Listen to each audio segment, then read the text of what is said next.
Let's talk about while it's fresh in my mind, because I literally have just watched the first 2 episodes of it.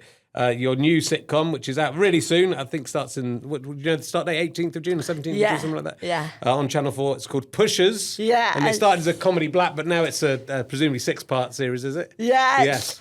So it's a long journey to make a sitcom. It sure is. And we came up with this idea in 2018. Yeah. So the fact that it's out and it's a series doesn't feel real. But yeah, it's the proudest thing I've done. Good. And I wrote it with my brilliant friend Peter Fellows, and I acted in it with a group of amazing actors, and I just hope people go along for the ride. It's such a silly, funny, proper northern romp. Yes, it is, and it's. It's sort of like it's a similar territory to Breaking Bad with a lot. I mean, Breaking Bad was pretty funny. It's fun. I think it's funnier than Breaking Bad. It's less. Well, so far I've only seen 2 episodes. It's less violent than Breaking Bad so far, but maybe things will become. There's a little bit of fighting in there. No spoilers.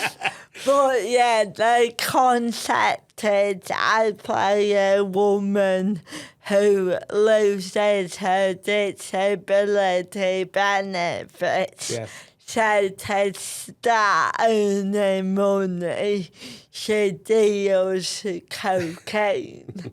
So yeah, it's like Breaking Bad. But if Walt Jr. was in charge. Yes. I hadn't thought of that until you said it. Yes, it is. It is, and what's nice is as you say, it's a brilliant cast, but it's a cast of characters where there's disabled characters and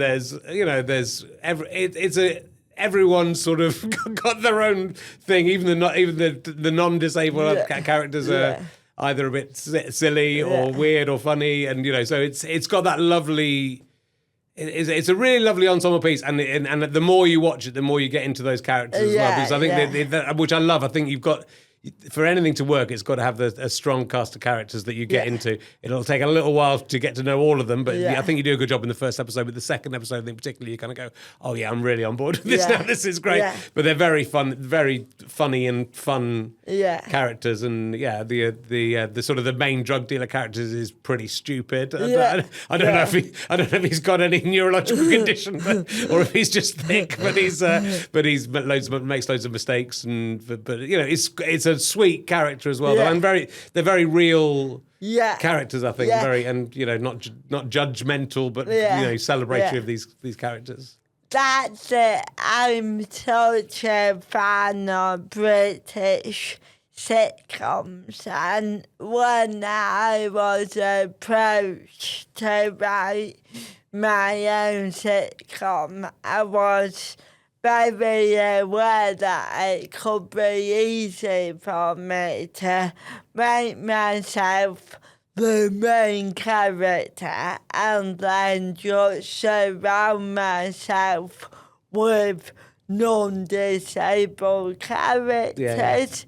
But for me, that isn't an accurate representation of the world and society right now, and I really was passionate about making a sitcom where the majority of the characters were disabled, because being disabled it's not a personality trait. So when you have 4, 5, 6 characters characters having a disability, you can then explore further than their disability. Absolutely, So then you can get the silly disabled one, you can get the angry disabled one. And I really hope that within 3-4 minutes of watching our series, you actually forget that they have a disability, because for the majority of the characters, we barely mention it because it's not relevant. No. And that is something that I am so proud of. Yeah, no, I love that as well. It is, it makes sense that, because it's about not having money because because of the rules are getting so tight that your character doesn't play the game and pretend that she's, or doesn't say, when she says you're not tired, I'm fine today, and so doesn't do all the right wrong answers. So it makes sense that those people would need to make money because they're being treated so badly. So there's that's an undercurrent though, and it's this sort of political. I suppose in Breaking Bad as well, it's the same thing. The guy can't make money, needs the money because he can't get his treatment. And so that's it. I don't want to be too political on this podcast, but it was funny in quotation marks when the Labour government came in, because we actually said, oh no, will it make our sitcom not relevant anymore? Unfortunately, I think our sitcom is more relevant and more needed than ever. I mean, unbelievably, you are correct. I mean, you must have been the only disabled person going, hooray! They're treating disabled people really badly still. Yeah, I mean, I was at the Scope Awards this week, and the Disability Minister was meant to show up, which I think if they had, they'd have been. It was amazing how you could feel even just and when it got anywhere near that subject coming up, you could feel the tension in the room. So if it's a guy, isn't it? The disabled. Yeah, if he turned up, I think he would have been definitely booed. I don't think he did turn up. But it's. I mean, it's absolutely shocking. I cannot believe. I mean, I don't know what's going on with Keir Starmer. Maybe they've got some plan down the line to suddenly become nice. Well, I don't think so. Yeah, I hope so, but no. No, well, I mean, what I hope about that is that I think there has been a reaction to, it's the winter fuel thing as well, and, and the basic racism. There has been some reaction, which I hope will make them reconsider. But it's so disappointing. So disappointing. That whole feeling of when the election came out, it's like, okay. Yeah, it's bizarre. It is bizarre. I mean, even Tony Blair was good for a little bit. Yeah. But it's sort of weird when they got this massive majority. You think they would. I mean, I think they're playing it so badly wrong. Yeah. But maybe there's some master plan behind it. I can't see what it is, but certainly it's not good. It's not good in the short term. But no, it's a great. I know how hard it is to get sitcoms on, and it's. It's great to be able to write this and to get with it together, but to star in it as well. Yeah. Did you find? Did you feel any pressure with? I mean, you've done quite a bit of acting now, haven't you? But actually, a lot of acting, but never comedy acting. Right, that's interesting, yeah. So that was a new challenge, and I had never led a series. No. And it's back to what we were saying at the beginning of in scripted TV shows, all the characters are numbered. So if you're the main character, you're number 1. Yeah.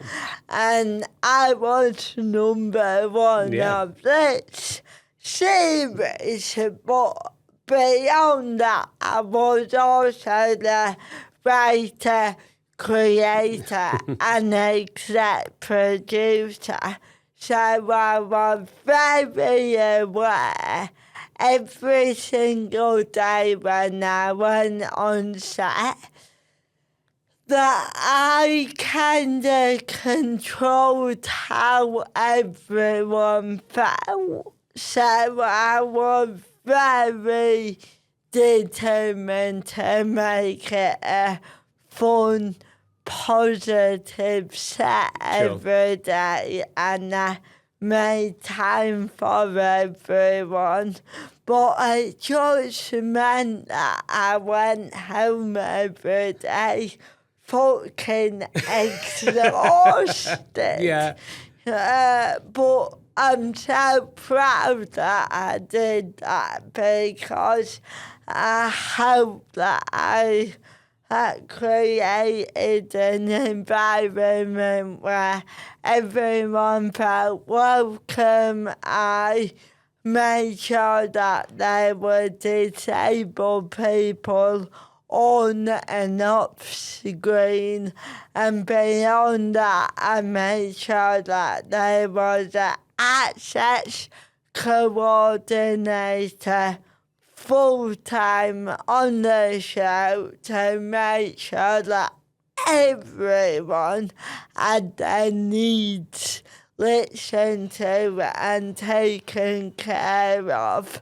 And yeah, even though it does take more thought, time, money and energy, I don't think it's completely worth it. Of course it is, because it made sure that every single member of the team came to work every day feeling good. Yeah.